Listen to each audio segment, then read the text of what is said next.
how have I used sim racing to help me in real life racing? And I've used it for a couple different reasons, and for me it's been pretty valuable. But again, it's not a silver bullet. It doesn't solve all the problems. It's not just magic, right? But I think that there's some really, really good things about it, and I figured I'd just kind of break down what those things are.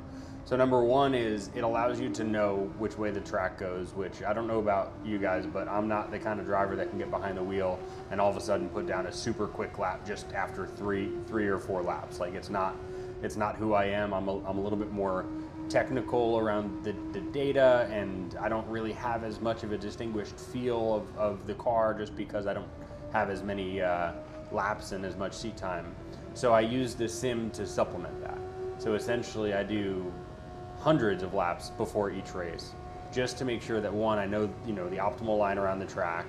I feel pretty comfortable about where the grip limit is, which kind of brings me into my second point, which is you can drive hard on the sim right away with zero repercussions, right? Like you can hit the reset button pretty quick and easy, whereas obviously once you get behind the real car, there's fear, there's financial obligations, so it's really important to test the limits on the sim and then figure out exactly where you're going to fall in on the, call it, aggressiveness scale once you get behind the wheel of the real car. So again, it lets you work on car control even though there's really not a whole lot on the line.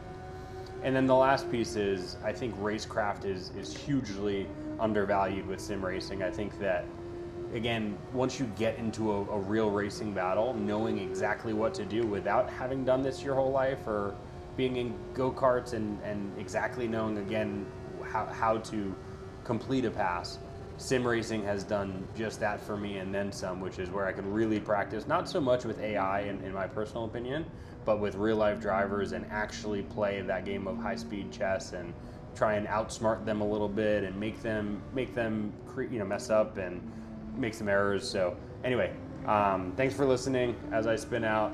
Hope you enjoyed, and follow along for more.